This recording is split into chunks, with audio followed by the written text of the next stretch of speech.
मृत्यु परे आत्मा कहीं 13 दिन धरी पृथ्वी रे रहे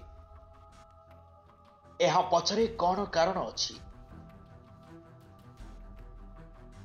दर्शक बंधु गरुड़ पुराण अनुसार जड़े व्यक्ति मृत्यु पर आत्मा 13 दिन धरी पृथ्वी रे रहिबा सहित तांको सूक्ष्म शरीर गठन प्रक्रियार एक अंश आसक्ति जोगु आत्मा निकट में भ्रमण एवं जमलोक यात्रा पाई प्रस्तुति हुए। एही समय करा जाउथिबा श्राद्ध रीति आत्मा को शांति एवं मोक्ष प्राप्ति रे गुरुत्वपूर्ण भूमिका ग्रहण करे। गरुड़ पुराण अनुसार जेतेबेले आत्मा तार शरीर त्याग करे से तुरंत अन्य शरीर ग्रहण करे नाही। प्रथम 9 दिन रे परिवार द्वारा करा जाइथिबा पिंडदान धीरे धीरे आत्मा पाई एक सूक्ष्म शरीर गठन करे। तापरे आत्मा केवल एही सूक्ष्म शरीर सहित आहुरी यात्रा करे। सूक्ष्म शरीर गठन पर आत्मा 10म दिनर पिंडरू यात्रा करिवार शक्ति पाए एवं 11 एवं 12 दिनर पिंड सूक्ष्म शरीर उपरे मांस एवं चर्म गठन करे।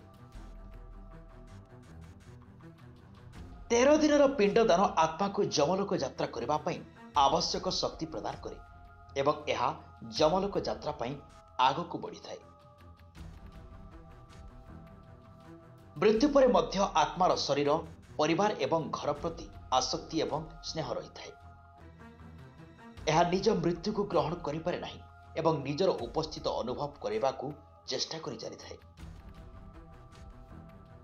यह प्रियजन को देखा सेमानंकु सुनिबाकू एवं सेमानंक जंत्रणा अनुभव करबा को चाहूଥାଏ, किंतु एहार कोनोसी शरीर नाही एवं यह सेमानंक सहित जोगाजोग करि पारे नाही। एही अवस्था आत्मा पई तीव्र क्षुधा तृषा एवं विलाप सृष्टि करे। गरुड़ पुराण रे कहा जायछि जे मृत्युर 24 घंटा मध्य जमदूत माने आत्मा को किछि समय पई जमलोक को नहीं जाते, जेउठारे ताकु तार जीवनर पाप एवं पुण्यर हिसाब देखा जाए। एहा परे आत्मा को सही स्थान रे छाड़ी दिया जाए जेउठारु से शरीर छाड़ीथिला।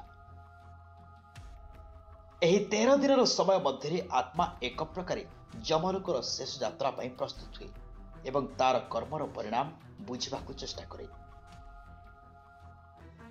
एही 13 दिन मध्य परिवार द्वारा करा जाउथिबा श्राद्ध रीति पिंडदान तर्पण एवं ब्राह्मण भोजन बहुत गुरुत्वपूर्ण। एही कार्यगुड़िक आत्मा को भूत जगत मुक्ति करिथाए एवं एहार परवर्ती यात्रा पाई शक्ति एवं मार्गदर्शन प्रदान करिथाए।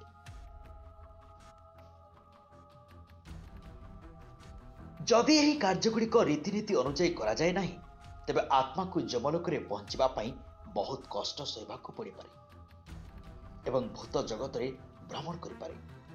गरुड़ पुराण कहे जे जो मृतकंक पिंडदान करा जाए नाही जमदूत माने तांको 13 दिन रे बलपूर्वक जमलोक को टाणी नहीं जाते। Bureau report Devanshu TV.